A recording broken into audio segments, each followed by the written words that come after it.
감회가 아주 새롭습니다.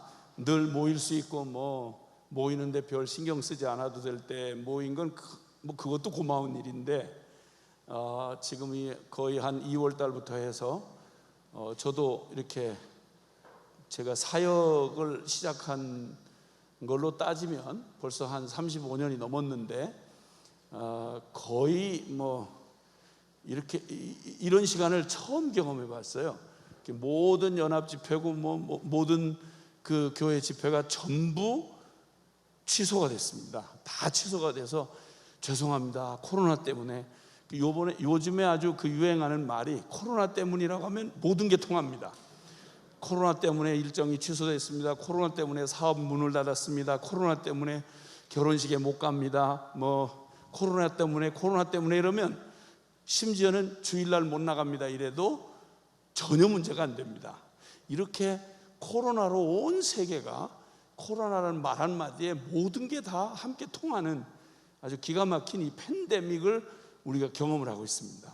그런데 하나님께서 예외 상황을 두셔서 아주 특별히 예외인 몇 지금 집회를 이렇게 가게 됐는데, 또 이렇게 평생에 이렇게 마스크 쓰고 그리고 청중들의 얼굴 표정을 전혀 못 보는, 도대체 짜증스럽다는 말인지 은혜를 받았다는 말인지 도저히 알 수가 없는, 그래서 모든 게 다 통하는. 그래서 요 며칠 전 6.25 집회 때는 이제 서울 영락교회에서 모였는데 마스크만 쓴 게 아니고요, 이 쉴드라고 이렇게 이걸 여기를 전체를 다 썼어요. 이렇게 스타워즈 하는 줄 알았어요. 내가 하도 그 세계로, 전 세계로 방영이 되는 얘기라서 사람들이 그걸 볼 수가 없을 것 같아서 일부러 제가, 강사인 제가 여기다 이렇게 이 실드까지 쓰고 그 위에는 아무것도 없잖아요. 그리고 이제 나갔더니 기상천외한 모습이 된 거죠. 그래서 나는 꼭 그 마지막 그 스타워즈의 모든 성도가 다 전부 다 그렇게 하고 있으니까 이게 얼굴에 빛이 비치니까 이게 플라스틱 같은 걸로 이렇게 전 얼굴을 막아놨으니까 이게 빛이 다 비쳐서 그 속에서 날 째리는지 욕을 하는지 알 수가 없는 거예요. 근데 꼭 어떻게 보면 제가 무슨 이 우주 전쟁에 나가는 전사들 앞에서 제가 뭔가 막 독려하고 이번 전쟁 무슨 영광을 위하여 이렇게 하는 것 같은 그런 분위기를 연출했어요. 아주 평생에 처음 있는 일이었습니다. 구청 직원이랑 공무원들이 나와가지고 줄자를 해서 이렇게 조금만 붙어 앉아서 이게 거리가 1m가 안 떨어졌다 그러면 가서 와서 떨어지라는 거예요. 예배 중에도 이런 기상천외한 일들이 예배당 안에서 벌어지는 아주 초유의 사태를 지금 경험하고 있는 중에 몇 번째 안 되는, 바로 오늘 현장에 이제 여러분과 함께 이렇게 같이 말씀을 나누는 몇 번째 안 되는, 저로서는 몇 번째 안 되는 이 코로나 이후에 몇 번째 안 되는 집회에 이렇게 서고 보니까 정말 감개가 무량합니다. 그리고 여러분에게 행하실 주님의 일이 정말 기대가 됩니다. 제가 이거 벗고 해도 되겠죠? 네, 제가 대신 벗겠어요. 그럼 얼마나 답답하시겠어요? 내가 벗어가지고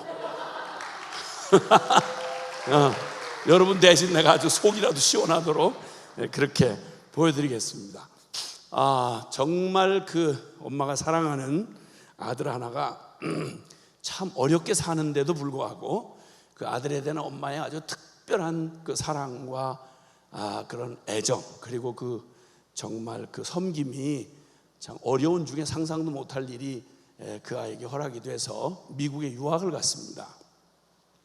유학을 가고 엄마가 자기를 어떻게 사랑하는지, 그리고 그 어렵고 힘겨운 생활 속에서도 그 비싼 미국 유학을 시켜주기까지 했으니 엄마의 기대가 얼마나 큰지를 누구보다 잘 아는 아들에게서 어느 날 전화가 왔습니다.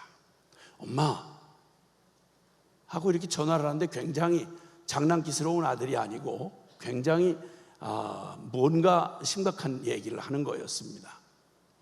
엄마, 사실 제가 너무너무 사랑하는 친구가 있는데, 근데 글쎄 그 친구가 사고가 났어요. 그 유학원 그 한국 친구인데 그만 너무 끔찍한 일이 벌어진 거죠. 이 친구가 교통사고를 당했는데 유학을 왔다가 그 유학 생활에 잘 적응을 못하고 어려우니까 어떻게 마약에 손을 댔는데, 그 마약에 손을 대고 좀 그러니까 학업도 흐트러지고 그래서 생활이 전부 흐트러지고 이러니까 나쁜 친구들하고 어울려서 그만 마약에 취한 채 그냥 스피드 즐긴다고 다른 친구 애들하고 이렇게 차를 몰고 나갔다가 사고가 났는데요. 근데 그 아이가 뭐 거의 정말 너무너무 비참한 건 그 아이가 많이 여러 부분 깨지고 막 상했는데 제일 절망적인 건 그 아이가 이제는 의학적으로 하반신 마비가 된대요. 어떡하죠? 이렇게 되면 제일 잘해도 하반신 마비라는데, 그 아이가 정말 이렇게라도 해서 이제 뭐 공부고 유학이고 이제 아무런 의미가 없고, 그나마 이제 자기 스스로 최소한의 자기 삶도 꾸려갈 수 없을 만큼 이제 하반신 마비, 완전 종신불구가 됐는데, 엄마 정말 이 친구가 이대로 살 필요가 있을까요? 이렇게 묻는 것이었습니다. 너무 참 남의 얘기지만 너무 충격적이라서 엄마도 좀 뜸을 들이고 생각을 했지만 대답은 해주는 것이라서 해줘야 되기 때문에, 아유 그러게다, 참 남의 일에 어떻게 함부로 말은 할 수 없지만 얘 그렇게 해가지고 살아서 뭐 하겠니? 그렇죠? 엄마 정말 그렇죠? 그렇게 묻고는 전화가 끊어졌습니다. 몇 날이 지나고 미국에서 다급히 와달라는 전가를 받고 부랴부랴 엄마가 미국으로 갔습니다. 기가 막힌 사실을 직면해야 했습니다. 아들이 자살을 한 거예요. 무슨 일인가 했더니 바로 친구라고 얘기했던 그게 바로 자신이었던 거예요. 엄마가 어떤 기대를 가지고 있고 어떤 희생을 통해서 자신에게 기대를 걸고 그리고 왔는데, 여러분 유학생활 해보신 분들 있는지 모르지만 만만하지 않거든요. 성공한 사람 그렇게 많지 않아요. 이미 절망적인 상황에 다른 길이 없으니까 나쁜 친구들하고 어떻게 추스릴 수가 없으니까 돌아갈 수도 없고, 그 엄마의 기대를 저버린 자기를 용서가 안 되고, 그러다가 마약에 손을 댔고, 그러다 그만 걷잡을 수 없이 휘말려 들어간 상황에 하반신 마비, 기가 막힌 상황을 맞이한 거예요. 도저히 자신으로서도 아니고 엄마에게 마지막 물었던 거죠. 이 지경, 이런 실패한 인간이 살 이유가 있을까요? 엄마의 그 마지막 말이 그에게 마지막 희망을 끊는 말이 됐습니다. 이 얘기는 지어낸 얘기가 아니라 실제 실화 이야기입니다.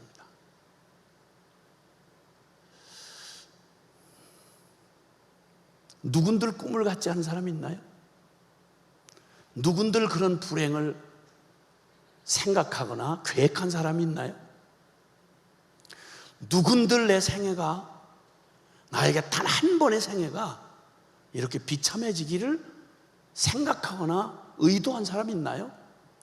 아무도 원치 않는 게 불행이고, 아무도 바라지 않는 게 실패고, 아무도 그런 비참한 삶에 내가 나를 대입시키기를 싫어하는 게 바로 살아있는 사람들의 보편적인 생각이에요. 여러분에게 묻고 싶습니다. 여러분이라면 뭐라고 대답해 줬을 것 같아요? 기껏해서 유학을 보내놨더니 유학 갔다고 다 성공하는 것도 아니고, 성공했다고 해도 다 실력대로 자기가 원하는 대로 안 되거든요. 혹시 좋은 데 들어갔다고 해도, 좋은 대학을 혹시 백보양보해서 나왔다고 해도 미래가 보장되지 않는다는 것쯤은 아실 거예요.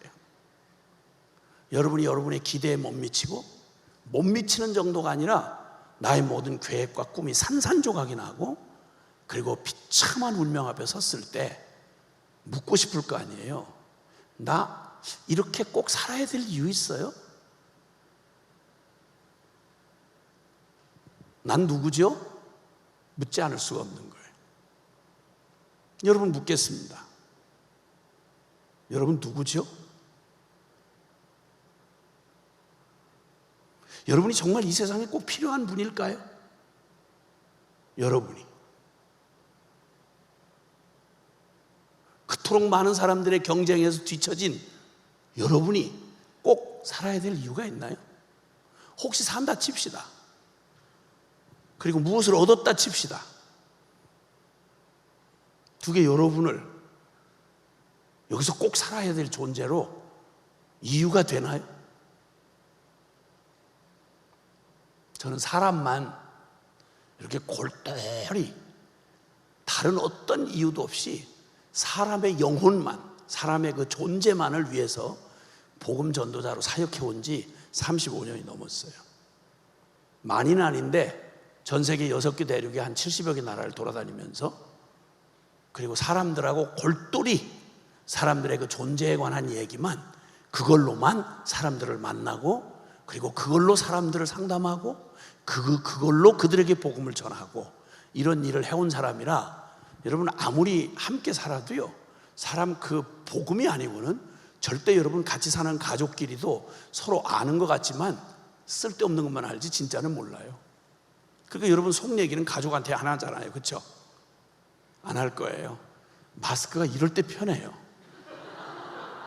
대답을 안 해도 되고 표정을 숨길 필요도 없다고 말. 그래요. 자, 이 기가 막힌 실패한 한 인생에게 묻는 가혹한 질문, 이러면서도 내가 살 필요가 있을까요? 지체가 부자유하다든지 아니면 무언가 노력하는데 꿈이 좌절됐어. 제 아는 사람은 야구 선수로 그냥 꿈을 가지고 나름대로 고교야구로, 옛날에 고교야구 굉장했거든요. 프로야구 생기기 전에.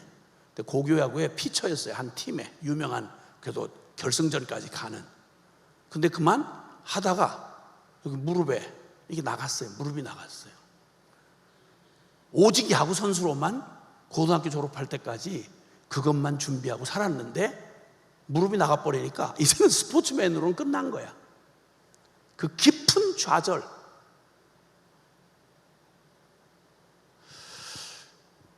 여러분 누구나 여러분은 원튼 원치 않든 여러분이 살아가는 삶은 죄송하지만 여러분 아주 가혹한 경쟁에 시달려야 돼요. 여러분 아무 데서나 받아주지 않아요. 참 무섭게도요, 한국이 한참 성장 가도를 달릴 때 벌써 꽤 됐네요. 우리나라 최고의 기업이라고 하는, 뭐 죄송해요, 그 얘기해도 별거 아니고 사실이니까, 삼성에서 한번 무슨 상품 광고가 아니고 기업 브랜드 이미지 광고, 그 기업의 이미지 광고를 그냥 가장 비싼 신문, 최고 일간지 여러 군데에다가 어마어마한 돈을 들여가지고 기업 이미지 광고를 할 때 그때 카피한 그 내용이 뭐냐면, 삼성은 제일만을, 최고만을 추구합니다. 삼성은 최고다, 이런 얘기예요. 그래서 그 기업 이미지 광고를 하는데 아주 뭐 굉장히 자극적인 예를 들면서 전 세계에서 최고 탑이었던 사람들만 소개를 해요. 과학계, 문학계, 그리고 또 뭐 의료계, 스포츠계, 이렇게. 그러면서 거기다 뭐라고 그 카피 문구가 들어가 있냐면, 사람들은 최고만을 기억합니다. 여러분 우리나라 최초의 올림픽 금메달리스트가 손기정이라는 사람 아시죠? 아시죠? 근데 그 손기정 외에 손기정과 0. 몇 초 차이로 은메달리스트가 있어요. 손기정하고 차이가 조금도 차이가 안 나요. 근데 여러분 제2인자였던 그 사람 혹시 기억나는 사람이 있어요? 없으시죠? 그 삼성의 광고는 아주 잔혹한 카피를 달았어요. 세상은 2인자를 기억하지 않습니다. 그러므로 삼성은 제일만을 고집하겠습니다, 이 말이에요. 야, 난 섬뜩하더라고요. 여러분, 산의 정상은 1등 단 하나예요. 영원한 1등도 없고요. 그 나머지 김연아를 여러분 주목하시지만, 김연아 같이 그런 꿈을 가지고 노력했다가 좌절된 수많은 사람들이, 산의 꼭지점은 이거 딱 하나인데 수많은 그 꿈에 좌절되고 그 고배를 마시고 그 쓴 눈물을 씹으면서 인생의 실패자처럼 가슴을 안고, 아픈 가슴을 안고 사는 사람이 얼마나 많은지 아세요? 1등은 단 하나인데 그 1등 아래 수십만, 어떤 때는 수백만이에요. 그 수많은 사람들, 2인자는 기억해 주지 않는다는 거예요. 그 2인자는 나중에 아무도 그를 기억해 주는 은메달리스트예요, 전 세계에서. 그런데 그를 기억해 주는 단 몇 푼, 나라에서 장려금 몇 푼 받은 것 외에 노년에 끓여 먹을 게 없어서 홀로 도움받다가 죽었어요. 손기정 외에 누구도 그 사람을 기억해 준 사람은 대한민국 아무도 없고, 기억해 준 들 무슨 의미가 있겠어요? 이렇게 가혹해요. 세상은 이렇게 냉혹해요. 자, 그러면 성공한 사람 한번 얘기해 볼까요? 애플사의 스티브 잡스는 57살에 죽었어요. 의료로는 전 세계 최고 의료진을 자랑하는 미국 한복판에서 전 세계 IT에 관련된 모든 청년들의 꿈, 그냥 오직 스티브 잡스 애플사 사장 말입니다. 애플의 신화를 만들어낸 그 스티브 잡스 말이에요. 그가 57에 암병이 걸려서 죽었어요. 그 죽으면서 그가 유언처럼 남긴 얘기가 인터넷에 공개됐어요. 뭐라고 말한지 아십니까? 내게는 지금 내게 남겨진 건 아무것도 없습니다. 그 수많은 재산, 그 수많은 명성, 그 어마어마한 애플사의 그 어마어마한 기업, 전 세계 사람들이 부러워하는 모든 것, 나에게는 아무런 도움이, 마지막 암 선고를 받고 지금 내 생명 연장 장치가 지금 내 옆에서 파란불을 깜빡거리면서 그 차가운 기계음이, 디지털 기계음이 들리는 이것 외에 아무도 이 스티브 잡스의 곁을 지켜줄 수 있는 사람은 아무도 없습니다. 나는 지금 짧은 생명 연장에 요 기간만 내가 숨을 쉬고 있을 뿐이고, 내가 그토록 성공만을 추구하면서 온 나의 삶은 전 세계 거의 유일무이하게 그 어마어마한 걸 다 얻었는데 그 얻은 것 중에 하나도 내게 된 게 없습니다. 난 다만 연장된 이 생명을, 호흡을 도와주는 연장장치에 지금 시간만 끌고 있을 뿐입니다. 만약에 성공만을 위해서 추구해온, 오직 성공만을 목적으로 추구해온 사람들의 결과는 바로 나와 같은 것입니다. 나는 아무것도 남긴 게 없습니다. 오직 남은 건 사랑하는 가족들, 내가 사랑했던 것, 이거 외에 내 기억에 남은 건 아무것도 없습니다. 우리나라 조계종의 최고의 학승이라고 알려져 있는 6개 국어를 하는 중중에 조계종의 성철이라고 하는 스님이 있습니다. 그는 마지막 열반송에 그의 인생을 돌이켜보면서 뭐라고 말한지 압니까? 천만 불교인들이 한국의 최고의 스님이라고, 깨달음을 가진 분이라고 이렇게 떠받드는 그분이 마지막 유언과 같은 열반송에서 그는 이렇게 말합니다. 내가 수많은 남녀 무리를 잘못 가르쳐서 미치게 했으니 내 죄의 업이 수미산보다 더 높다. 저 지옥불, 지옥불이 나를 기다리고 있는데 한이, 천추의 한이 쌓인다. 여러분, 이게 바로 천에 하나 만에 하나 가장 성공적이고 가장 유명하고 가장 대단한 업적을 이뤘다는 사람의 마지막 고백입니다. 이 인생을 여러분도 본받고 싶으십니까? 우리나라 제일 수재들만 모여있다고 하는, 이런 말을 해도 되는지 모르겠는데 하여튼 뭐 그런 데가 있습니다. 그 대학에서 저 같은 사람을 불렀어요. 무슨 얘기를 해달라고 불렀냐면, 자살 도미노가 일어나는 거예요. 자살 도미노가 그 대학 안에, 우리나라 최고 수재들만 모이는 대학 안에. 이걸 막을 길이 없다는 거예요. 그 무한 경쟁에 내몰린 젊은이들이 벌써 딱 보면 벌써 어느 정도 1, 2년 지나면 알잖아요. 자기가 어떻게 넘을 수 없는 선이 있는지를 알잖아요. 뽑고 뽑아, 전국에서 뽑고 뽑아서 거기 들어간 것만 해도 인생 성공한 줄 알았는데 들어가고 보니까 또 다른 무서운 경쟁이 벌어지고 있는 거예요. 여러분, 지금 팬데믹이 가져다 준 놀라운 우리의 메시지가 있습니다. 꿈의 직장이라고 하든 모두가 다 그렇게 되고 싶어서 얻고 싶었던 직장을 여러분 졸지에 지금 몇 개월 만에 완전히 지금 이후로도 할 수 없고 세계 항공업계가 70-80%가 도산 위기에 있답니다.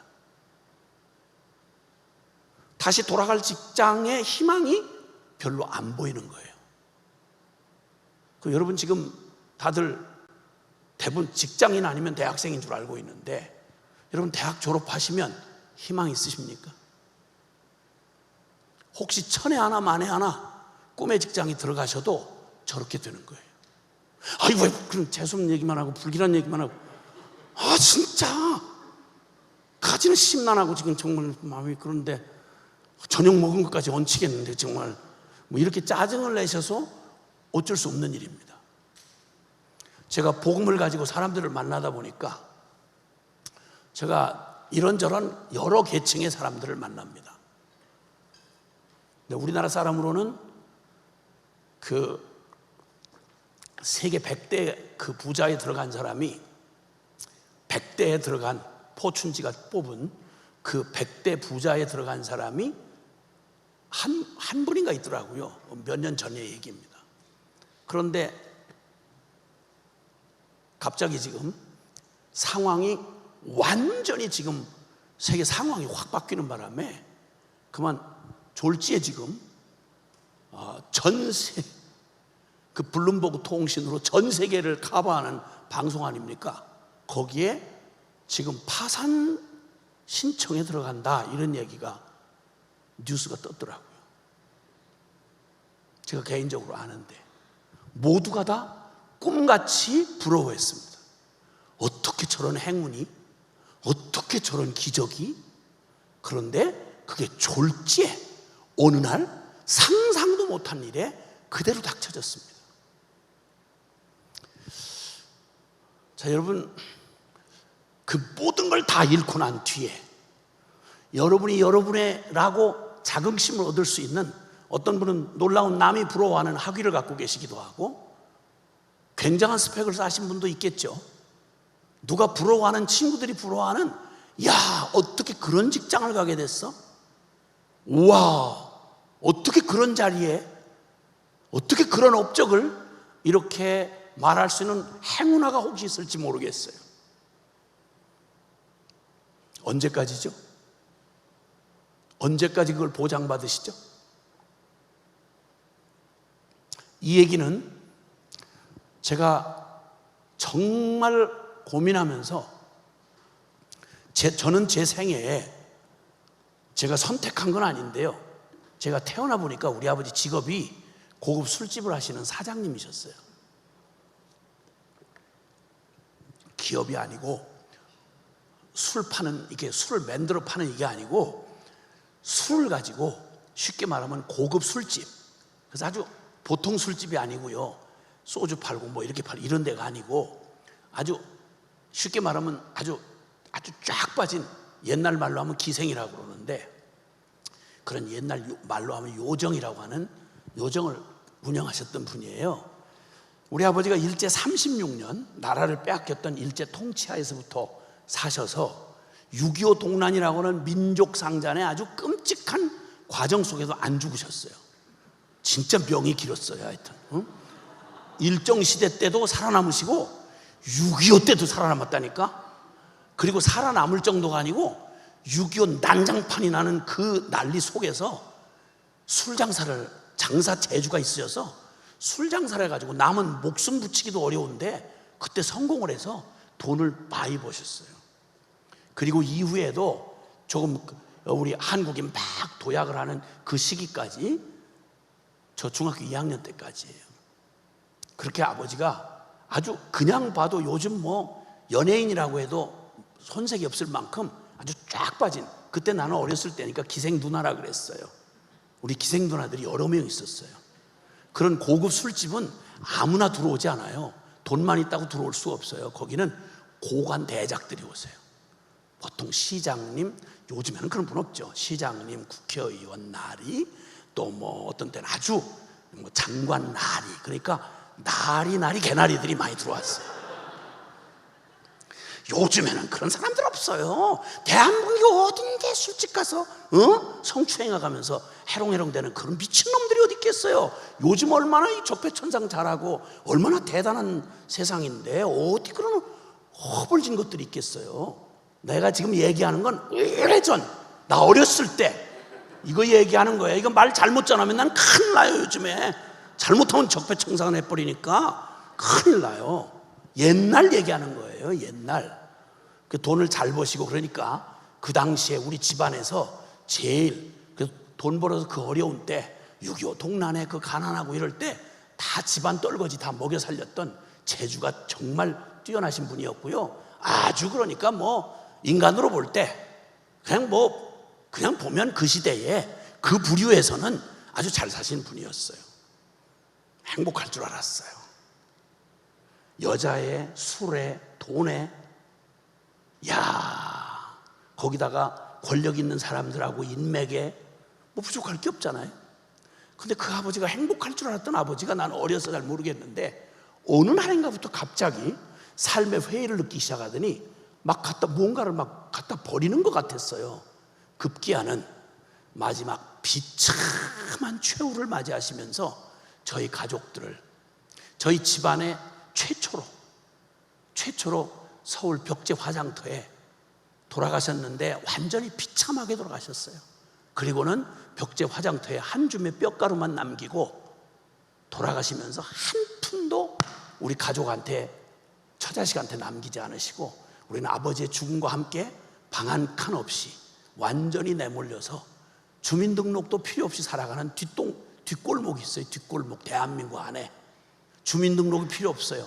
늘 거기는 일상에, 뭐 지금은 좀 그러지만 그 옛날 나 어렸을 때만 해도 날마다 살인, 마약, 폭력, 술, 이게 매일 드라마에 나올 만한 얘기가 매일 일상으로 벌어지는 뒷골목에 아버지의 죽음과 함께 그냥 내던져졌어요. 중학교 2학년 교복 입고 아버지의 유골함을 들고 그 기가 막히고 스산한 인생이 이게 뭔가, 이러려고 그렇게 힘겹게 살았나? 그럼 내가 만약 요행이 이 불행을 다 뚫고 내가 성공하면 우리 아버지 꼴밖에 더 되겠어? 돈 잘 벌고 성공했다. 결국 내 아버지 가는 그 길 내가 갈 거 아니겠어? 여러분, 만약에 여러분에게 지금 여기 계시는 저와 여러분 중에 여러분 모두가 다 스펙이 다르고 배경이 다르고 여러분 집안이 다 다르고 여러분 다들 나름대로 여러분 가치를 생각하는 게 다를지 몰라도 죄송한데 여기는 어떤 누구도 한 사람도 빼놓지 않고 똑같이 여러분이 맞이할 운명이 있어요. 여러분 반드시 죽는다는 거예요. 그리고 죽음은 절대 시간 순서 없어요. 나이 따라 안 와요. 여러분이 성공을 했든 비참하든 유명하든 무명하든 상관없이 똑같은 운명이 있어요. 히브리서 9장 27절에 사람이 한 번 죽는 건 하나님이 정한 법이요 그 후에는 심판이 있으리라. 이게 하나님이 선고하신 말씀이고 우리가 인생 경험으로 다 아는 거예요. 여러분 부모님들 중에 이미 돌아가신 분들이 계실 거예요. 여러분이 만약 죽음 앞에 선다면 아까 그 친구가 물었던, 자살했던 그 친구가 엄마에게 물었던 말, 이러고도 살 이유가 있을까요? 그러면 이렇게 죽을 인생인데 꼭 살아야 될 이유가 있을까요? 여러분 뭐라고 대답하시겠어요? 그 똑똑한 철학, 그 멋있는 이데올로기, 여러분 그 잘난 모든 인간적 그 모든 변론을 가지고 한번 얘기해 보세요. 여러분이 살아야 될 이유 있습니까? 어차피 죽을 건데. 그래서 성공하셔서 몇 년 더 사실래요. 거기다 결혼까지 해. 아니 내 인생도 내가 무슨 인생인지 해답도 못 얻은 게 결혼까지 한다. 그 해답 없는 인생을 내 자식한테 물려준다. 그 자식을 내가 세상에 두고 이 기가 막히고 이 두려운 세상에, 여러분 지금 팬데믹을 우습게 보시면 안 돼요. 우습게 보시면 안 된다고요. 13, 14세기 여러분 그 아시는 대로 패스트가 전염병이죠. 전염병. 그 패스트가 한번 이 세계를 휩쓸었을 때 전 세계 인구 절반이 죽었다니까요. 둘 중에 하나가 그 인구 숫자를 다시 회복하는데 200년이 넘게 걸렸어요. 아니 그 오래전 얘기라고요? 아니요. 20세기 초반에 여러분 스페인 독감이라는 얘기 들어보셨어요? 어마어마하게 죽었어요. 어마어마하게. 1, 2차 세계대전에서 죽은 사람보다 프랑스 독감으로 죽은 사람이 더 많다고요. 에이 그런 얘기 뭐. 그럼 독감에 살아남았으면 그 다음에 정확하게 기다리는 게 우리 죽음이에요. 근데 그렇게 죽을 인생인데 여러분의 가치는 뭐죠? 이렇게 애쓸 이유가 뭐냐고요. 우린 불행을 당한 사람을 보고 혀를 끌끌 차요.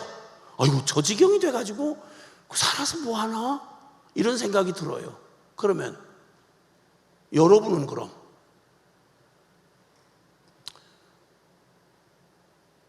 우리나라 최고의 연예인들이 자살이 도미노가 일어나기 시작했어요. 국민 배우라고 하는 사람이 자살을 했어요. 연이어서 계속 자살이 끊이지 않아요. 너무 두려움에 빠진 분들이 저한테 부탁을 해서 제가 그분들과 함께 조용한 모임을 가졌죠. 제가 말했어요. 여러분보다 더 두려움에 있는 사람이 없다고. 왜? 인기를 먹고 사는 인생처럼 그렇게 불행할 수가 없다고. 인기라는 거 내 무식한 놈 정의를 한번 들어보려느냐고. 인기란 죄인 놈들의 변덕이다. 그게 저의 인기에 대한 저의 정의예요. 맞아요? 생각도 안 해봤겠지 뭐. 인기 먹고 사는 사람처럼 비참한 사람이 없어요. 인간이 얼마나 변덕스러운지 아세요? 그렇게 열광을 하다가 뉴페이스가 딱 나오면 BTS 아무리 뛰어나고 생 난리를 쳐도 CTS가 나오면 만약에 사람들 손바닥 뒤집듯 해요. 인기라는 거 아시겠어요? 우리나라 최고 코미디언, 지금 개그맨이라고 그러죠. 코미디계의 최고의 국민 코미디언이었어요. 이분 나중에 끓여 먹을 게 없어서 비참하게 국가 보조 그거 밥 한 그릇 먹다가 아무도 돌아보지 않는 데서 비참하게 돌아가셨어요, 여러분. 그럼 그렇게 안 한 사람은, 그럼 편안하게 장례식하고 그렇게 죽은 사람은 괜찮단 말입니까? 아니요. 왜 이런 말을 할까요? 여러분 인생을 다른 말도 그만둬 놓고요, 여러분이 의미를 부여하는 그 어떤 조건을 가지고 여러분 나는 살아야 될 가치가 있습니다, 난 반드시 살아야 합니다, 나는 의미 있는 인간입니다, 이렇게 말할 수 있는 게 있는지 한번 생각해 보란 말이에요. 우리 모두가 다 어떤 차이 없이 모두가 다 맞이해야 될 게 죽음이고요. 그래서 이 고민이 제가 괜히 하는 말이 아니고 세계 4대 성인 중에 한 사람이었던 석가모니가 생로병사, 왕실에서 아무것도 모르고 왕자로 자라나다가 어느 날 세상에 동문 서문 여러분도 나가보니까 이게 무슨 일이야, 저 인간 왜 저래, 늙어 꼬부라진 사람을 본 거예요. 나도 나중에 저렇게 된단 말이냐? 예, 황공하오나 그렇습니다. 장례하는 걸 보다 보니까 저건 무슨 얘기냐? 예, 사람이 죽은 겁니다. 그럼 나도 그렇게 된단 말이냐? 세상에, 예, 황공하오나 그렇습니다. 생로병사, 이게 저와 여러분이 가지고 태어난 운명입니다. 여기다 아무리 그 과정을 색칠하고 페인팅하고 그리고 멋지게 꾸며서 한번 멋있게 한번 각색해 보시고 의미를 부여하시죠. 이게 내 인생의 다라면, 이게 내 인생의 다라면 여러분 도대체 어떤 존재이십니까? 스티브 잡스 같은 그런 성공을 만약에 했다 치더라도 그 유명, 그 어마어마한 소유, 그 엄청난 업적들, 그게 암 걸려 죽는 자신에게 아무런 의미 없다고 그가 한 말이에요. 그가 한 말. 근데 그걸 쫓아가요? 그것도 그 고민 때문에 여러분 굉장한 마음에 무거운 짐이 있을 줄 알아요. 앞으로는 팬데믹 이전으로는 못 돌아갈 것이라고 하는 게 지금 대다수의 세계적인 사람들, 진단하는 사람들의 아무도 예측을 못해요. 이거 언제 끝날지 모르니까. 그리고 이미 끝난다 그러면 코로나 이전과 이후는 전혀 달라질 것이라고 하는 게 보편적인 예측이에요. 여러분의 미래를 누구도 보장할 수 없어요. 천에 하나 만에 하나 직장 잘 갖고 사업 잘하고 여러분 나름 남들에게 천에 하나 만에 하나 멋있는 결혼해서 아이 낳고 행복한 가정 꾸몄다. 언제까지? 그건 그만둬 놓고 여러분 행복할 자신 있으세요? 이게 우리의 운명이에요. 이걸 이 골치 아픈 얘기를 하려고 그러면 사람들이 이거 직면하지 못하게 해요. 무슨 말입니까 지금 이거? 지금 이 젊은 나한테 무슨 얘기입니까? 여러분 길은 한번 시작할 때 잘못 들여놓으면요 시작할 때 길을 선택하면 그 길의 운명을 벗어날 수가 없어요. 그러니까 실상은 다 가고 나서 후회하는 건 아무짝에도 도움 안 돼요. 이 길을 물어야 될 사람은 누구냐면 길을 떠나기 바로 앞에 코앞에 놓여진 여러분이 길을 물어야지 나이 먹은 늙은 사람이 길을 묻기에는 늦었어요. 죄송하지만 이건 제 얘기가 아니고 예레미야 6장 16절에 거기 주님 말씀하세요. 너희는 가만히 서서 길에 서서 바쁘다. 나 지금 뭐 계획이 많습니다. 주접떨지 말고 스탑해라 스탑. 가던 길 딱 멈추고 서서 길에 서서 알아보고 옛적 길, 그 선한 길이 어디인지 알아보고 나서 바로 그 길로 행하라. 인생의 가장 중요한 본질적인 질문을 한 번도 여러분에게 직면할 수 있도록 도움을 받아보신 적이 있는지 묻는 말이에요. 제일 먼저 인생에서 말 배우면서 먼저 여러분이 배웠어야 될 게 있어요. 성경에는 두 가지, 인생에게 주시는 두 가지 꽉 신학적으로 가장 이 성경 전체를 꽉 짜면 두 가지 주제의 질문이 있어요. 두 가지 주제. 첫 번째는 지금 제가 얘기하고 있는 너는 누구냐 이 말이에요. 죄송하지만 한번 속으로 조용하게 소리 잘 안 나게 한번 따라해 보세요. 나는 누구인가? 어떤 느낌이 드세요? 나는 누구죠? 뭐 여러 가지 나를 이해하고 있는, 나를 수식해 줄 수 있는 여러 말이 있겠죠. 나 서울대 학생입니다. 나 아무개 아버지 아들입니다. 딸입니다. 나 적어도 이런 사람입니다. 얘기할 수 있을 거예요. 계속 물으면 여러분 그때는 진짜 황당해지는 거예요. 나는 누구지? 이 죽음의 운명을 받아놓고 있는 나는 누구지? 다 탑이 될 건 아닐 거 아니에요. 그렇죠? 다 명문학교 다 갈 건 아니잖아요. 갔다고 해도 다 1등 할 건 아니잖아요. 1등 했다고 제일 원하는 직장 갈 수 있는 보장 없잖아요. 들어갔다고 해도 언제까지일지 보장 없잖아요. 그렇죠? 나는 누구지 그때? 그때 나는 누구야? 여러분 이 질문을 왜 안 하고 살았죠?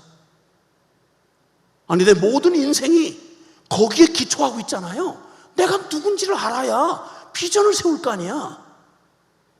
내가 누구며 나는 왜 여기 있으며 나는 무엇하려고 이 짓을 하고 있나? 이 질문을 한 번도 안 해본 거예요.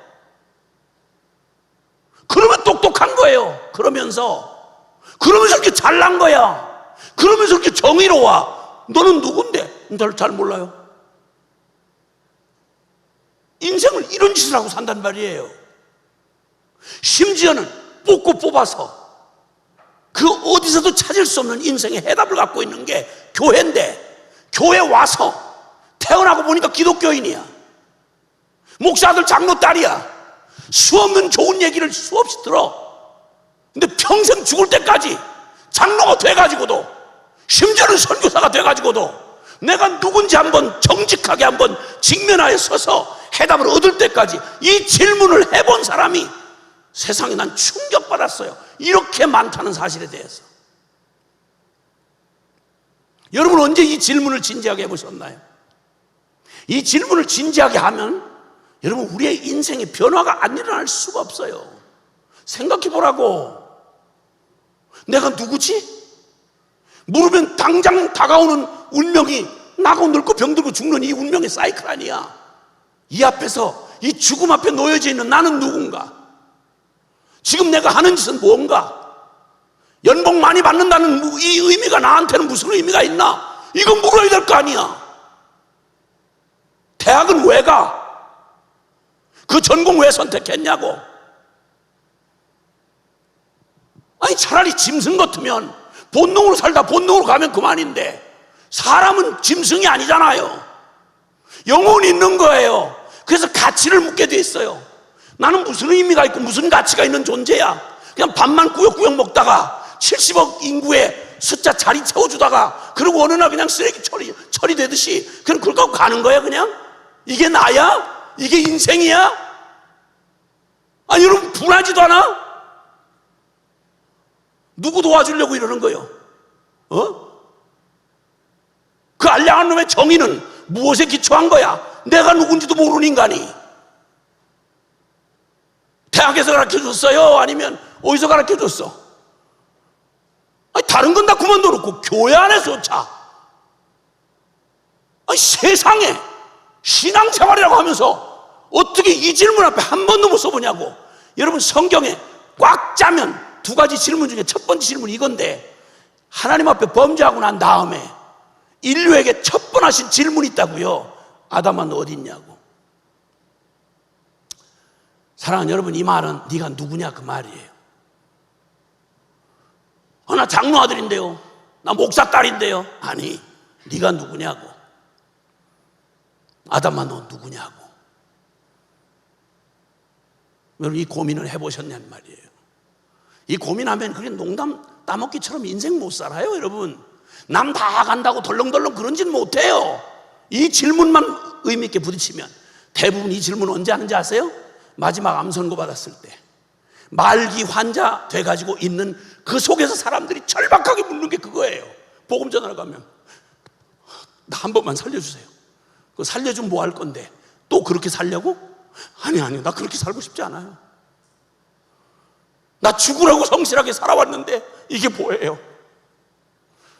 난 누구죠? 난 어떻게 해야 되는 거죠? 그걸 왜 인생 다 끝날 때 묻느냐고. 비행기 타기 전에 어디로 가는지를 결정하고 그 물어보고 타야 됐을 거 아니요. 인생 시작하기 전에 물었어야 될 거 아니란 말이야. 우린 지금 팬데믹 걱정할 때가 아니에요. 솔직한 말로. 이 팬데믹이 우리에게 준 놀라운 것은, 기존에 우리가 너무 보편 상식, 이것 떠나면 죽는 줄 알았던 이게 하루아침에 바이러스 하나 가지고 모든 우리의 기정 사실, 보편적 가치를 전부 흔들어 놨어요.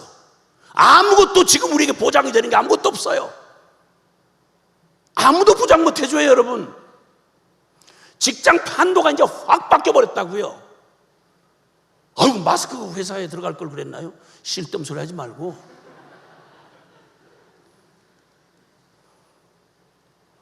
여러분, 이 놀라운 사실 앞에 저는 한 가지 결론을 말씀드리려고 해요. 여러분 스스로에게 100번, 1000번 물어보세요. 해답이 나오나? 여러분, 어디서 시작했어요? 그리고 어디로 가요? 나는 누구며, 나는 어디서 왔고, 난 어디로 가는가? 난 도대체 무엇 때문에 존재하는가? 밥이나 꾸역꾸역 먹다 죽으려고 사는 거예요? 근데 그거 빼놓고 뭐 있어? 안 먹고는 못 살겠으니까 벌어 먹고 살아야 되니까 직장 가야 되겠고, 직장 가야 되니까 먹어야 되고, 먹어야 되니까 또 직장에서 돈 벌어야 되고, 평생 이 짓 하다가 죽는 거예요. 그러다가 여러분 딱 별로 쓸모가 없어지면 죄송하지만 그냥 떨궈지는 거예요. 그냥 냉정해요. 세상은 아주 냉정해요. 과거에 여러분이 어떤 사람이었느냐 누구도 관심 안 둬요. 여러분 쓸모 없어지면, 저는 이제 지금 아직 젊은데, 아직 젊어요. 근데 그러다 보니까 자꾸 내 비슷한 연배에 있는 분들을 자꾸 만나는데 은퇴한 분들이 많아. 참 쓸쓸하고, 여러분의 할아버지, 여러분의 아빠, 엄마 얘기 내가 좀 전해드릴까? 눈물겨워서 못 들어요. 고작하는 게 공원 묘지 어디 묻히면 좋은가 그거 구경하고 왔대요. 그걸 쓸쓸하게 호텔 로비에서 그 얘기하고 앉아있는 나이 먹은 사람들의 이야기를 들으면 눈물이 여기 이만큼 차요. 말이 쉬워 그렇지 자기 뼈가루 담을 항아리 보고 와서 그거 공원묘원 어딘가에 처박아 놓을 그걸 미래의 소망이라고 그 얘기를 하고 앉아있는 여러분, 이게 여러분 할아버지, 여러분 엄마 아빠 얘기가 아니라 당신의 얘기라는 사실을 나는 오늘 얘기하고 싶다고.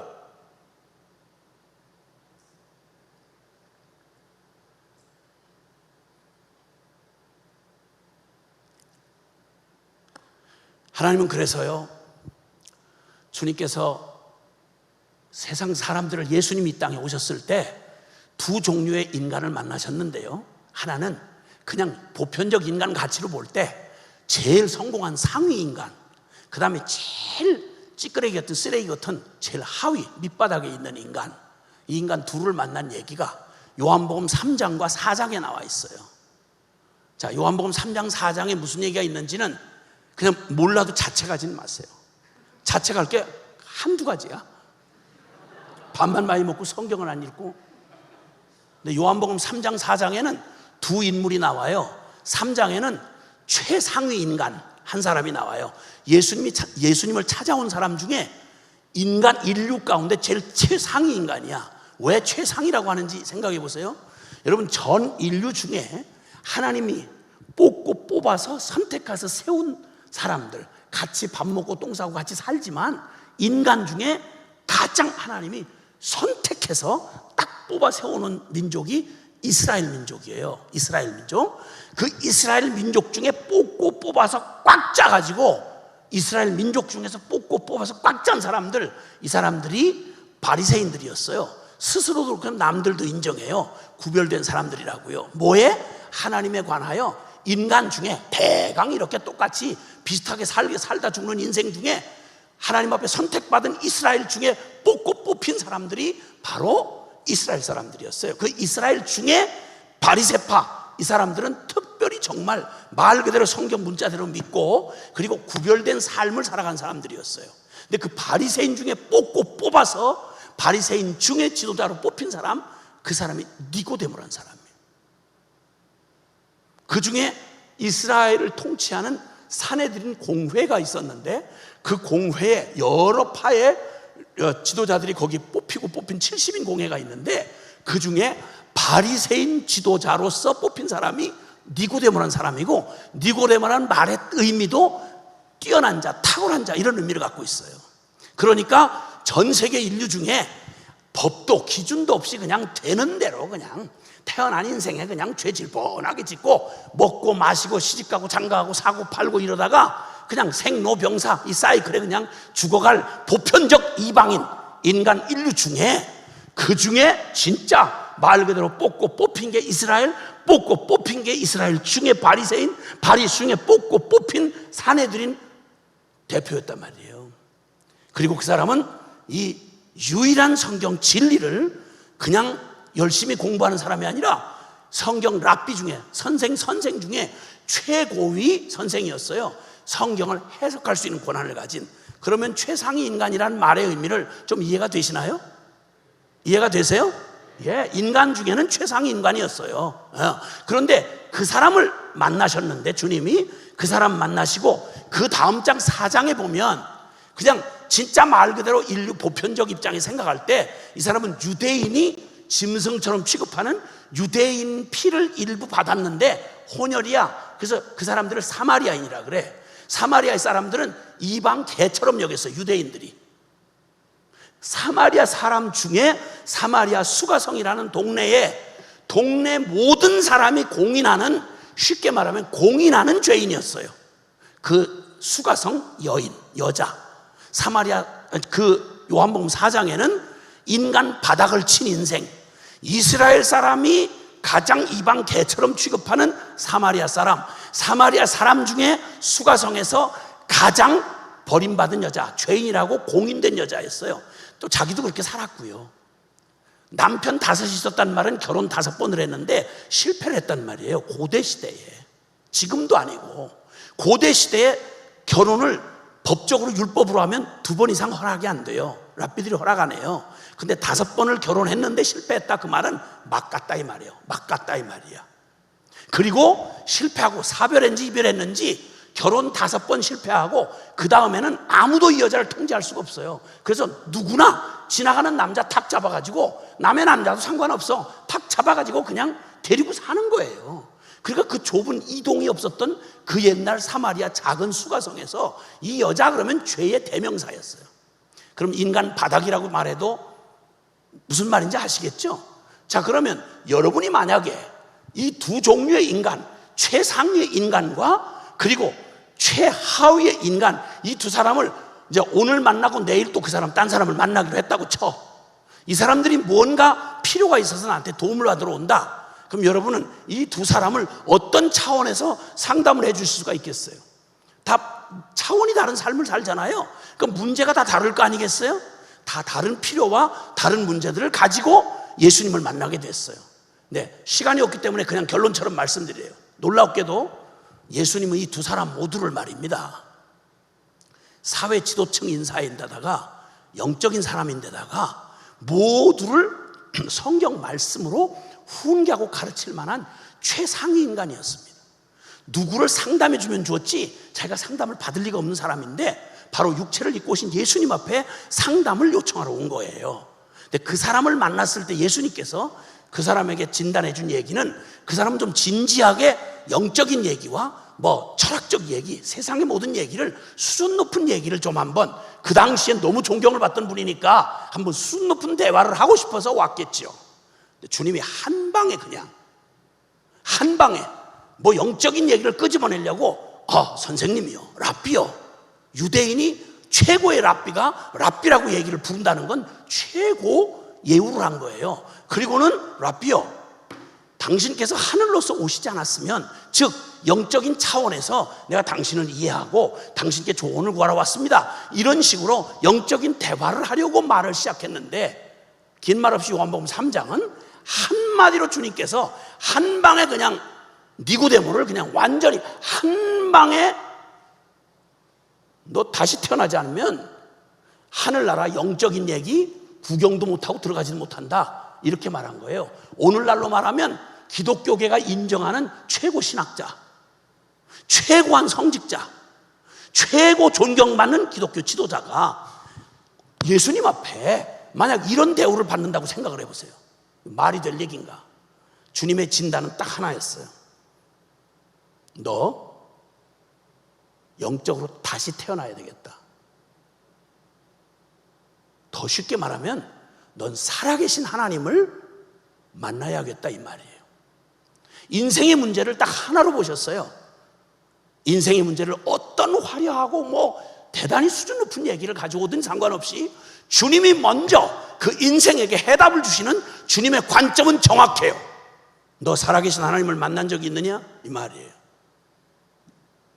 그 다음 장을 바꿔서 요한복음 4장에 가면 완전히 영적인 거하고 아무 상관없이 그냥 될 대로 되라 하고 살아가던 막 내던져버린 최하위의 인간, 하위 인간, 사마리아 수가성 여자를 만나서 인간 구실 좀 해라, 그런 저 남의 남자 붙들고 사는 그런 추잡한 짓 그거 그만둬, 이런 얘기부터 시작하지 않았습니다. 주님은 놀랍게도 그 여자에게 똑같이 뭐라고 말하는 거 아니? 너의 모든 인생의 목마름과 너의 모든 인생의 문제는 다른 게 아니라 너 살아계신 하나님을 만나는 거야.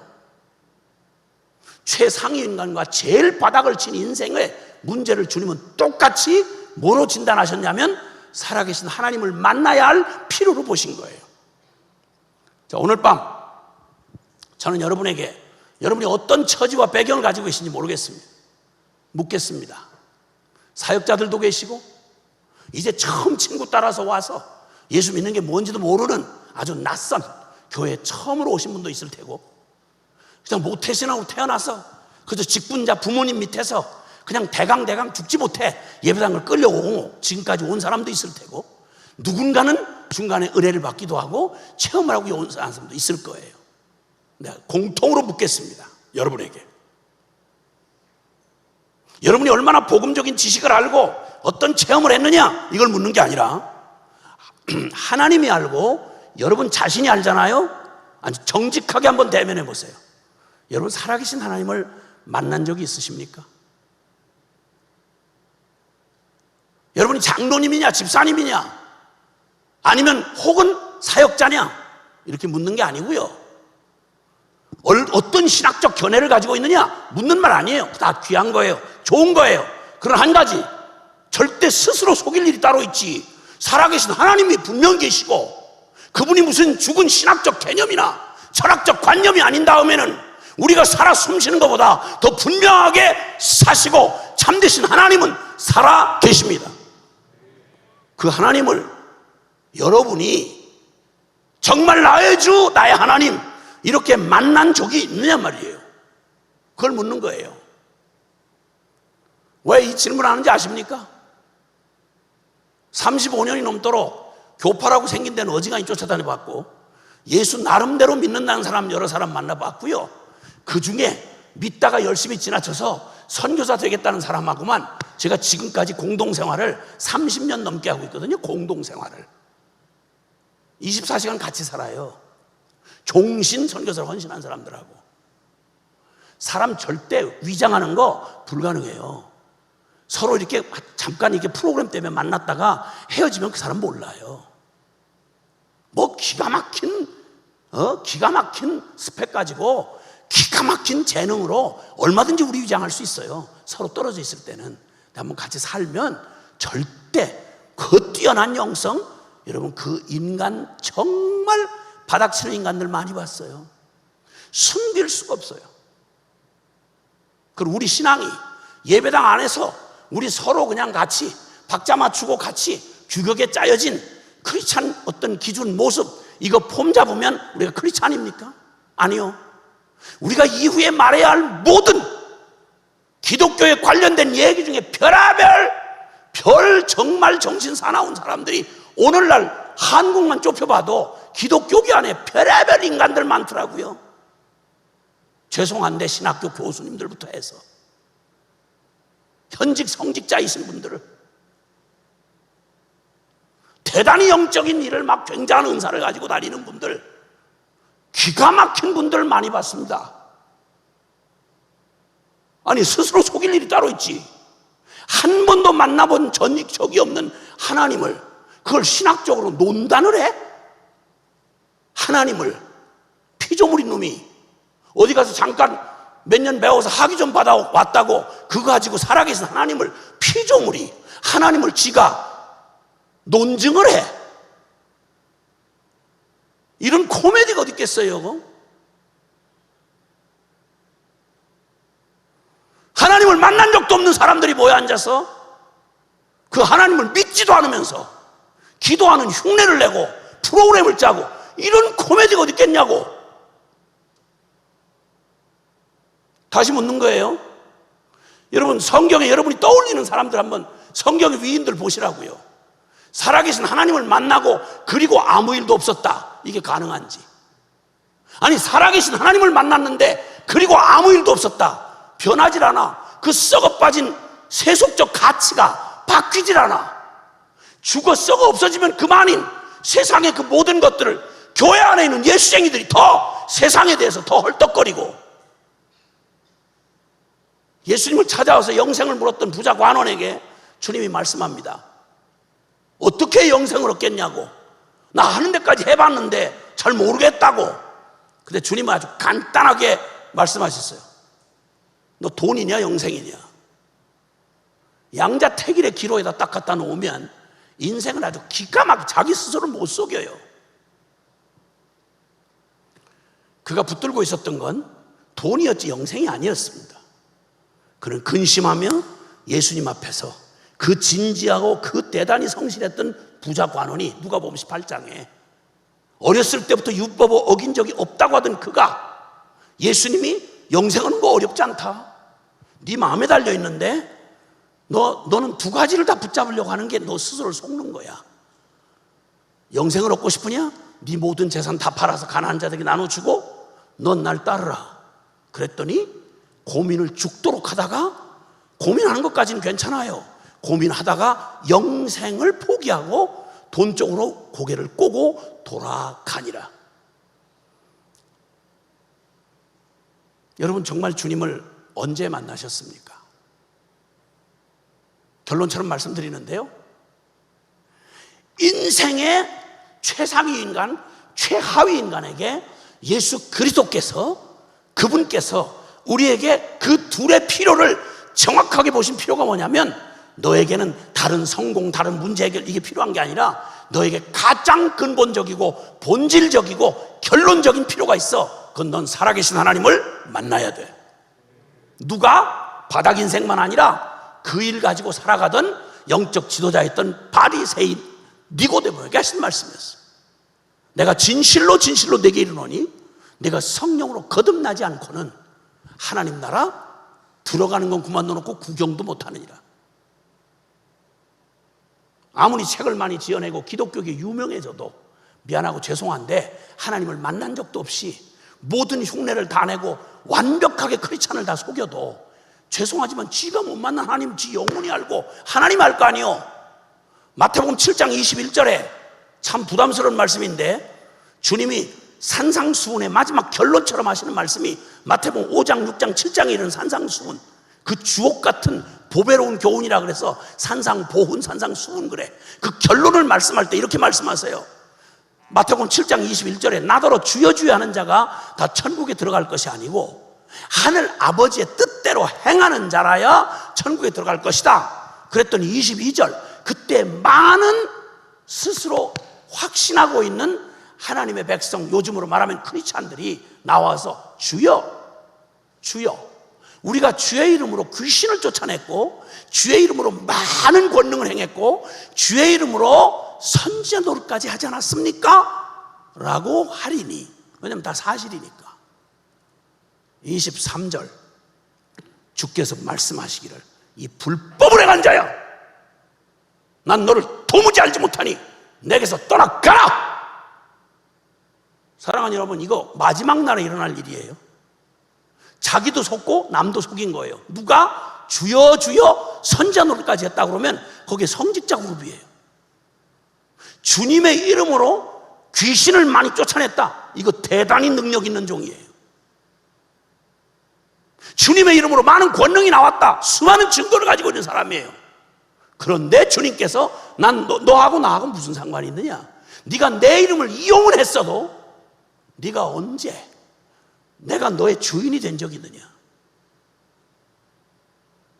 사랑하는 여러분, 이런 비극이 마지막 날에 나도 스스로 속이고 있다가 주님 만나는 그날에 주님이 나는 너를 도무지 모르겠다, 만약 이런 낭패가 생긴다, 여러분 이거 끔찍한 겁니다. 잠깐 100년 인생은 헛살아도 이게 가슴을 쥐어뜯고 이게 있을 수 없는 일인데, 여러분 이 인생의 끝에는 어떻게 살았는가에 따라서 영원한 운명이 갈라집니다. 영원한 심판과 불의 심판에서 영혼을 보낼 거냐, 아니면 영원한 천국에서 내 영혼을 보낼 거냐, 이 운명이 둘로 쫙 갈라집니다.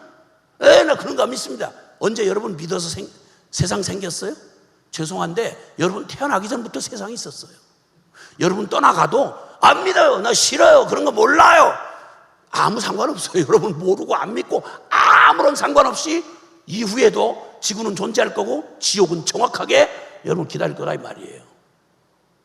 이게 사실이라면 천하에 내가 아무리 최상의 인간이고 아무리 최하의 바닥의 인간이라도 인간에게 가장 필요하고 절급한 게 뭐냐면 살아계신 하나님을 만나는 거예요. 코로나 이후에 직장 걱정을 하는 게 아니라, 결혼 걱정을 하는 게 아니라, 여러분이 스펙 걱정하는 게 아니라, 내 인생 일대 가장 최고 최대의 고민이 바로 뭐냐면 살아계신 하나님을 나는 만났나? 그 말이에요. 지식적으로 동의하냐? 기독교인 모양 갖췄냐? 이게 아니고요. 그래서 폐일원하고 인류 역사의 모든 존재하는 비극, 고통, 그리고 우리의 두려움, 목마름, 이 모든 인간 문제의 가장 심원한 그 바닥에는 잘 아시지만 창세기 3장에 에덴 동산에서 하나님 금령을 어기고 하나님 없는 상태로 하나님에 의해서 사는 하나님의 원형으로 지음받았다가 사단에 속아서 하나님 그 선악과를 먹으면서 하나님 없는 인상으로 저주를 받아서 에덴에서 쫓겨난 인류 최초의 아담과 하와, 그 저주를 그대로 이어받아서 오늘 우리가 여전히 사망의 종이 된 채, 죄의 종이 된 채 하나님 없이 살아가는 게 나의 원래 체질인 것처럼 이 하나님 없는 병든 자아와 육체를 따라 날마다 애를 쓰고 몸부림쳐도 여러분 평생에 따라 붙이는 그 죄를 여러분 한번 자유롭게 이겨보신 적 있습니까? 지금 죄에서 자유하십니까? 여러분 죄 안 짓고 죄를 알지요, 뭔지. 내 안에 끊임없이 일어나는 죄의 정욕을 어떻게 여러분은 처리하셨습니까? 이건 제 말이 아니고 예수님이 요한복음 8장 31절에 예수 믿겠다고 따라오는 제자들에게 한 말씀이에요. 너희가 내 말에 거하면 너희가 내 제자가 되고 진리를 알지니 진리가 너희를 자유케 하리라 이랬더니, 예수를 믿겠다는 유대인들이 무슨 말씀입니까? 우리는 원래부터 종이 된 적이 없는데, 아브라함 정통 자식인데, 정통 유대인이고 성경 정통으로 믿는 사람들인데 무슨 말씀이십니까? 아니, 너희가 아브라함 자식인 줄은 나도 안다. 그런데 너희가 여전히 죄에 질질 끌려다니고 죄의 종로로 타지 않느냐? 죄를 짓는 자마다 죄의 종이라.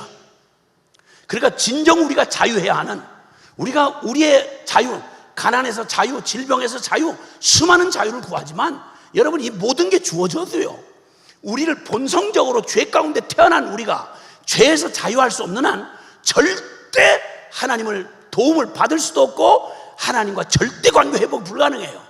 그러면 천하의 인생 중에 아담 이후의 인생 일대 최고의 저주는 하나님 없는 인생, 하나님 없이 태어나서 생로병사의 사이클에서 종로로 타다가 죄 가운데 태어나 죄 짓다가 죄 중에 죽어 심판받는 인생보다 더 비극적인 인생 없단 말입니다.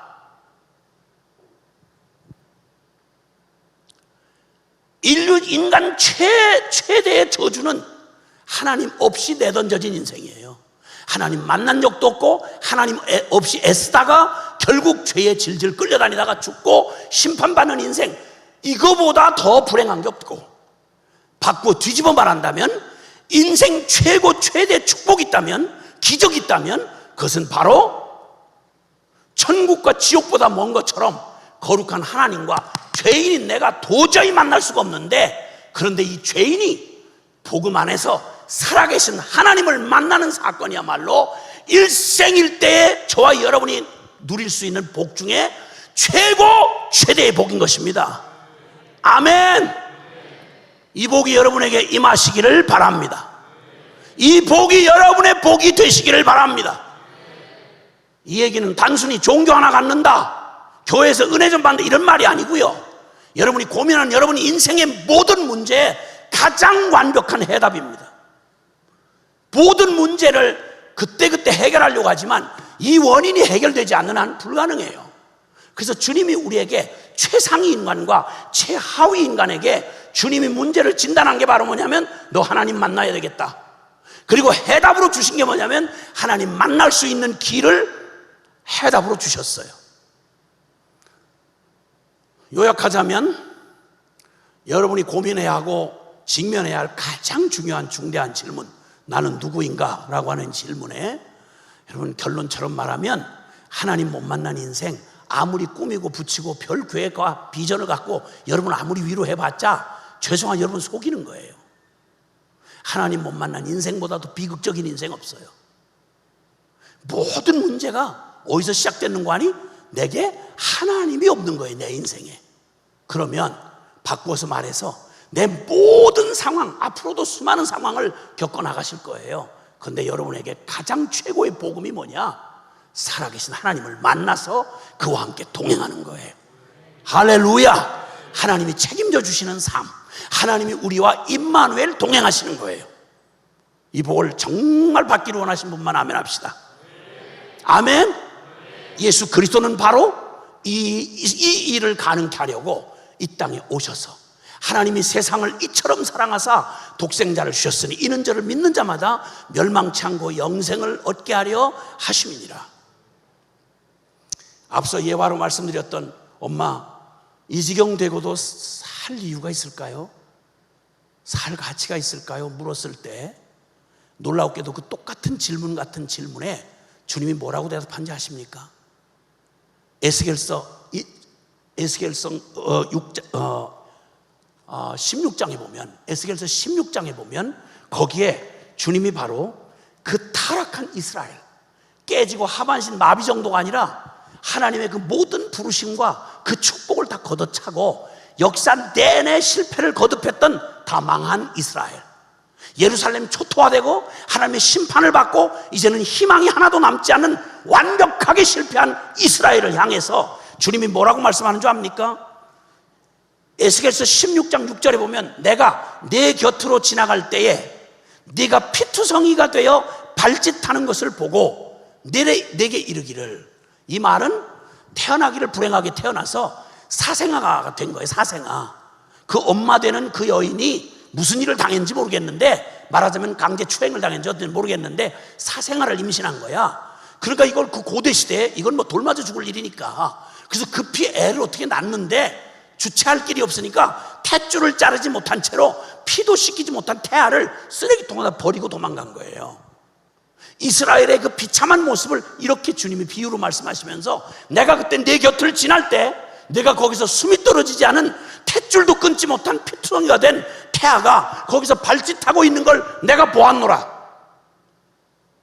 그 엄마의 말 같으면 야, 그렇게 살아서 뭐하니? 아이고 안타깝긴 하지만 이거 죽는 게 낫겠다 야. 이게 엄마가 한 말이었어요. 근데 하나님은 이 성경에 뭐라고 말하는 거 아니? 내가 발짓하는 너를 보고 내게 이르기를 너는 피투성이라도 살라. 다시 이르기를 너는 피투성이라도 살아 있으라. 여러분, 이게 살아계신 우리 하나님 아버지가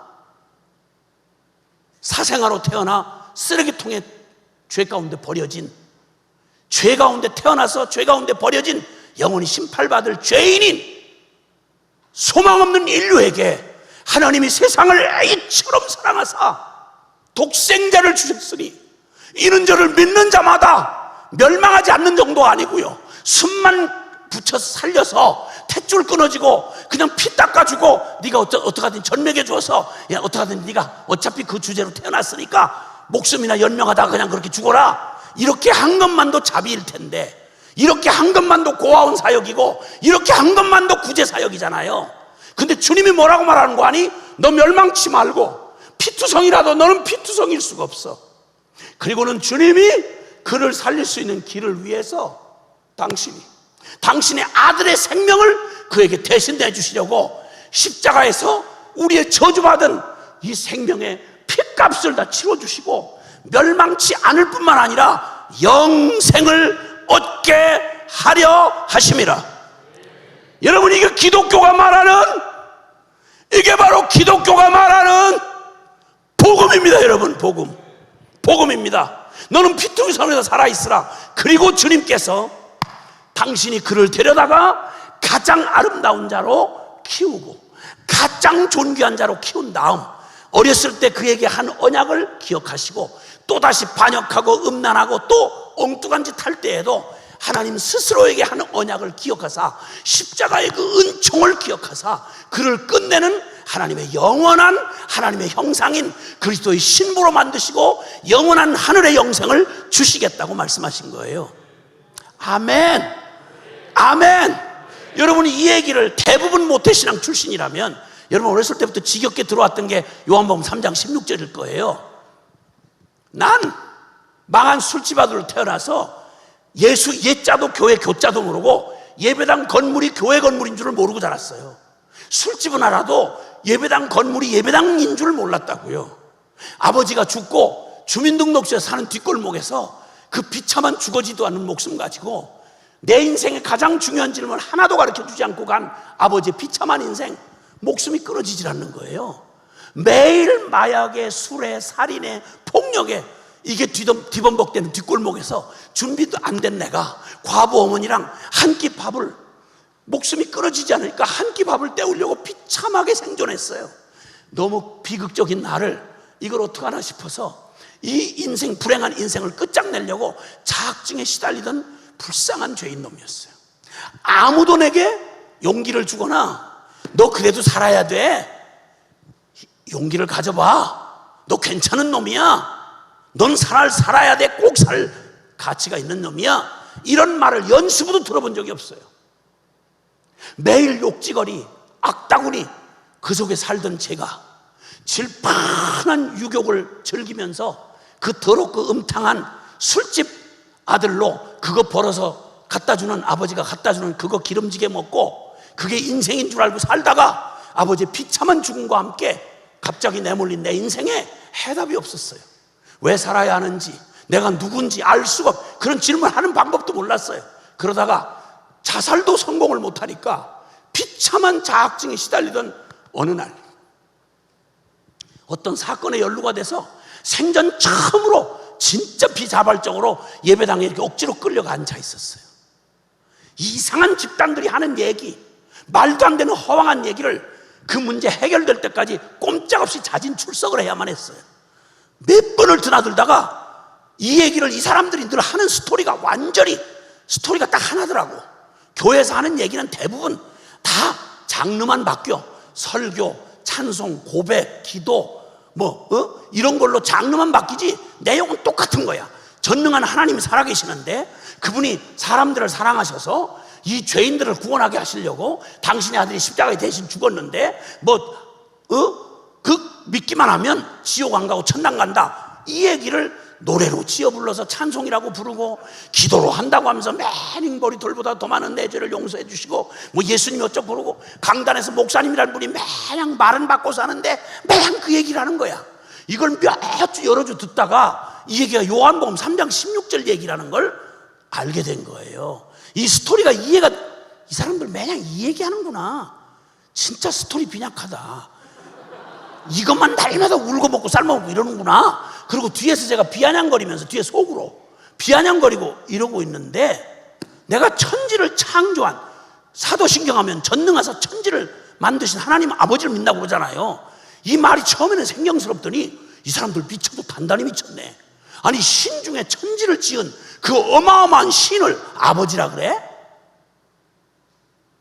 거기다가 그 지옥 갈 수밖에 없는 우리 죄를 위해서, 아니 다른 걸 위해서도 아니고 잘난 놈을 위해서도 아니고 실력 있는 놈 키워준다는 것도 아니고 꿈나무 키워주는 것도 아니고 완전히 죄를 지어서 지옥 갈 놈을 위해서 당신의 아들이 십자가에 대신 죽어가지고 딴 걸 하는 것도 아니고 믿기만 하면 영생을 얻는다, 이런 얘기야.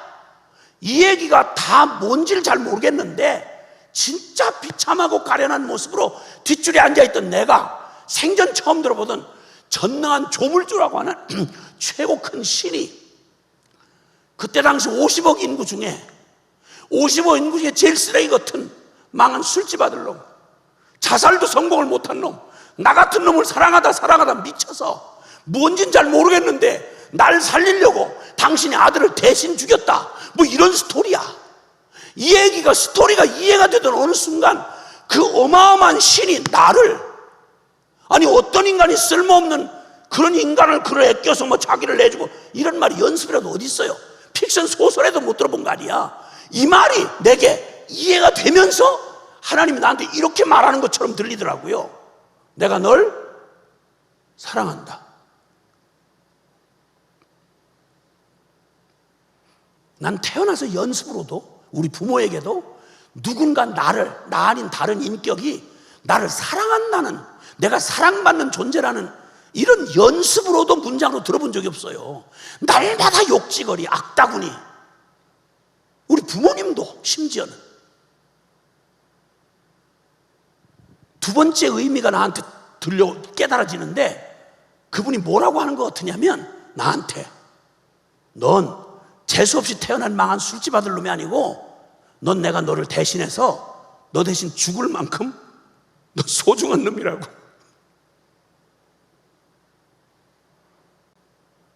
실패한 놈 아니에요. 야, 피투성이 사생아 자식이 살아서 뭐 하겠니? 야, 하반신 마비가 살아서 뭐 하겠니? 이런 말 성경 어디에도 찾아볼 수가 없단 말이야.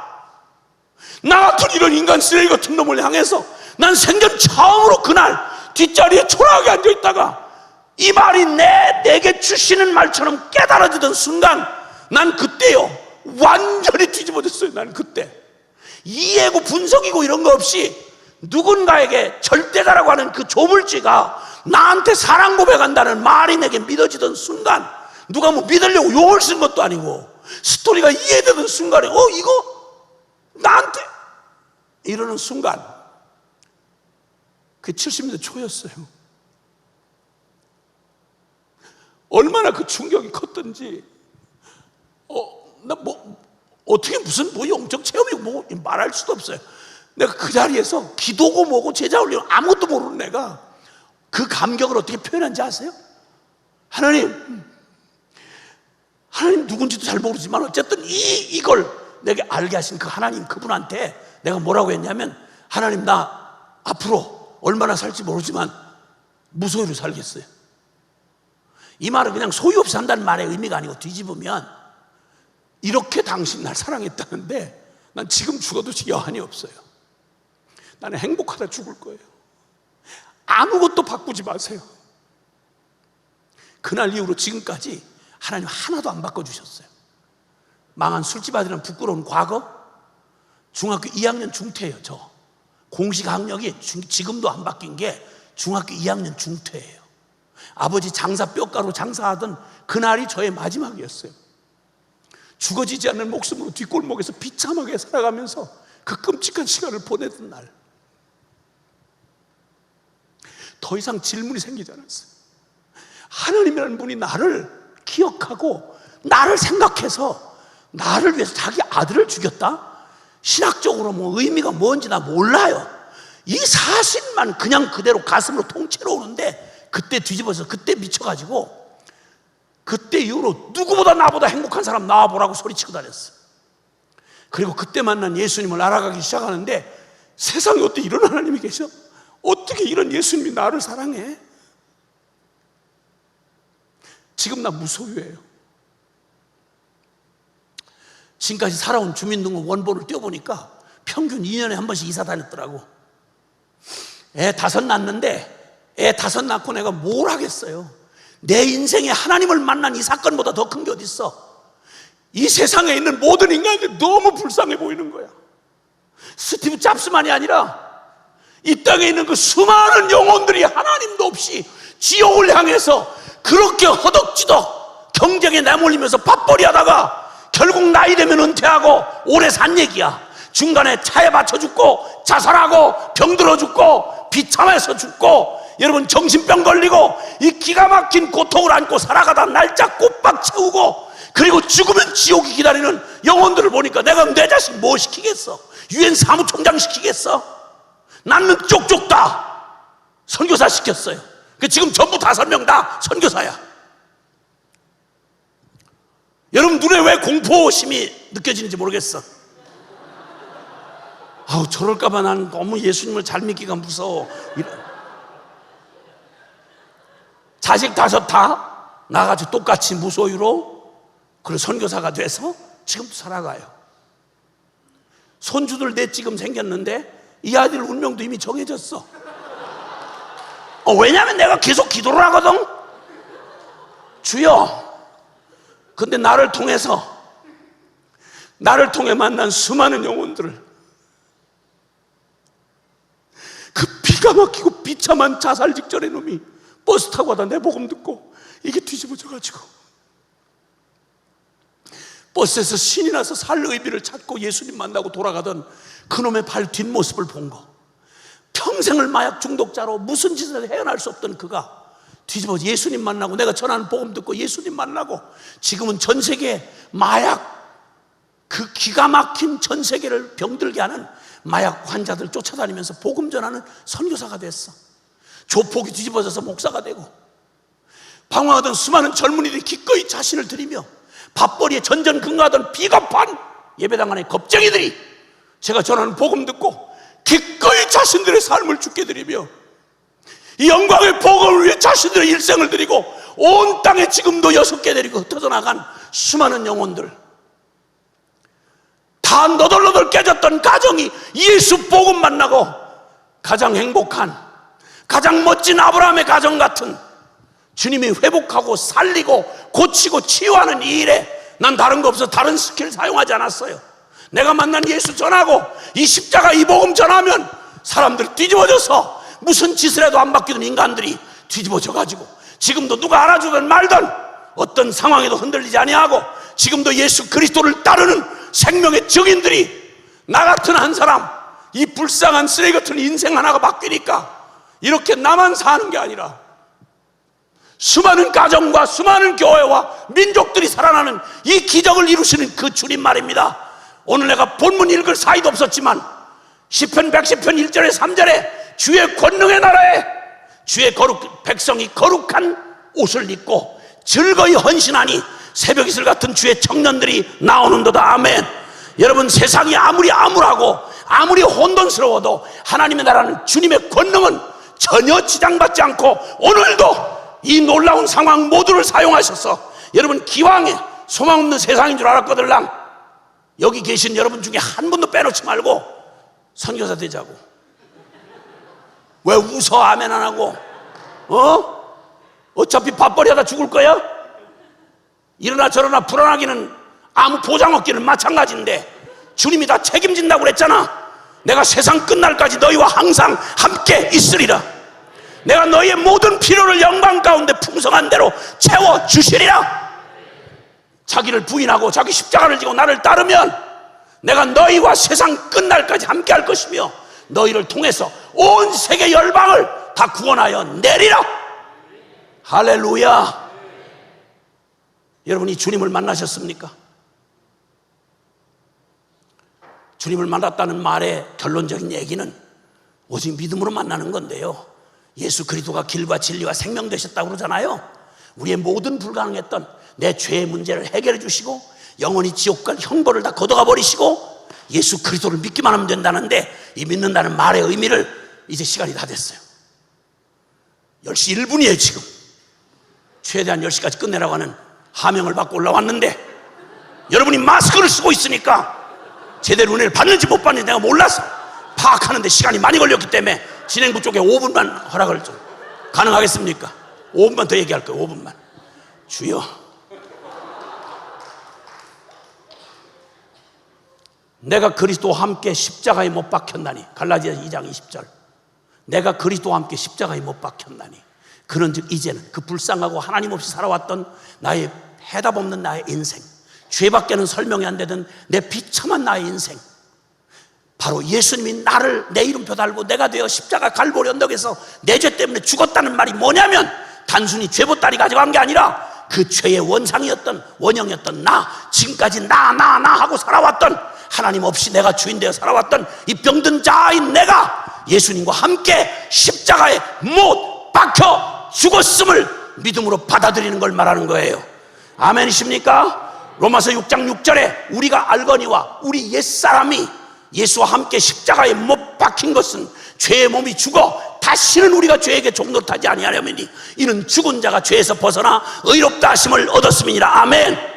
한 번도 죽어본 적이 없는 사람들, 이 사람들이 집사가 되고 권사가 되고 장로가 되고 한 번도 자신에 대하여 죽어본 적이 없는 사람들이 선교사가 되면 기독교는 미안하고 죄송하지만 종교로 전락할 수밖에 없다는 거 역사가 내내 말해준 것입니다.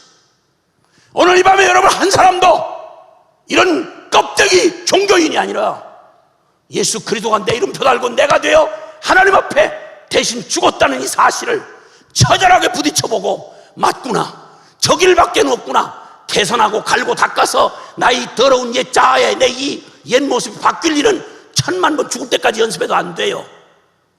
오직 죽음을 받아들이는 것밖에 없어요. 예수 죽음 내 죽음으로 받아들이고 이제는 내가 산 것 아니요 오직 내 안에 그리스도께서 사신 것이라.